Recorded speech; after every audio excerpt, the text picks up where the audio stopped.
on voit bien, ça tombe, ça commence par toujours faire des cloques, et puis ça continue.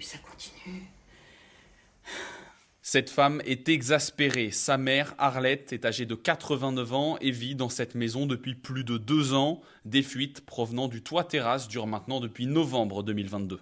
Je ne souffre pas encore de problèmes de santé dus à l'humidité, mais je suis extrêmement stressée. J'ai peur que le logement se détériore, qu'à force, le plafond s'effondre et que l'on me reproche tous ces dégâts. La vieille dame occupe ce logement au No depuis 1978. Les problèmes débutent par des infiltrations causées par des fuites provenant du toit terrasse, pourtant rénové en 2014. En juillet 2023, suite à de fortes pluies, les dégâts sont plus importants. Une déclaration est alors faite à l'assurance. En décembre 2023, le plafond commence à s'effriter, mais il faudra encore attendre quelques mois avant le passage de l'expert. Après plusieurs visites de Montlogis et de la société Egitech en charge des travaux, un devis est accepté par le bailleur en avril 2024. Un an plus tard, la situation n'a pas évolué. Devant notre journaliste, Arlette craque et confie en pleurs. Je ne veux pas partir, j'ai trop de souvenirs, je veux rester dans mes murs. Quand je suis arrivée, le quartier sortait de terre, la maison était toute neuve, j'ai planté toutes les fleurs. J'ai élevé mes 3 enfants avec mon mari, je suis veuve et je vais tous les jours au cimetière des No. J'ai mes habitudes, mes commerces à proximité, je veux rester chez moi.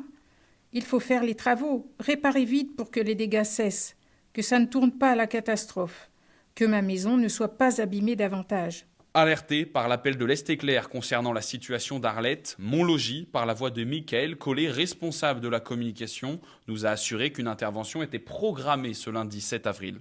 Nous n'avons pas été bons sur le suivi de ce dossier, mais à notre décharge, nous avons voulu faire au mieux pour cette locataire. Alors qu'auparavant, on faisait des rustines avec des feuilles d'aluminium et du goudron sur les toits terrasses, nous avons choisi un procédé innovant, une nouvelle technique plus performante qui consiste à appliquer une mousse en polyuréthane sur une couche isolante. Mais ce nouveau procédé, une seule entreprise locale, Egitech, est capable de l'effectuer. Ils sont donc débordés. Nous avons demandé des explications à ce prestataire qui nous a expliqué qu'il avait priorisé ses interventions au point du jour, rue de Darmstadt. Cette réponse n'est pas acceptable concernant une locataire, cliente chez nous depuis 1978. Nous avons rappelé l'entreprise, qui a été informée que des pénalités pour des délais d'intervention non respectés seront appliquées et avons exigé une intervention sans délai. L'entreprise nous a affirmé qu'une intervention était programmée pour le lundi 7 avril. De plus, nous allons étudier le geste commercial que l'on pourra faire à cette locataire. Selon les informations de l'Est Éclair, ce mercredi 9 avril, Egitech était en cours d'intervention.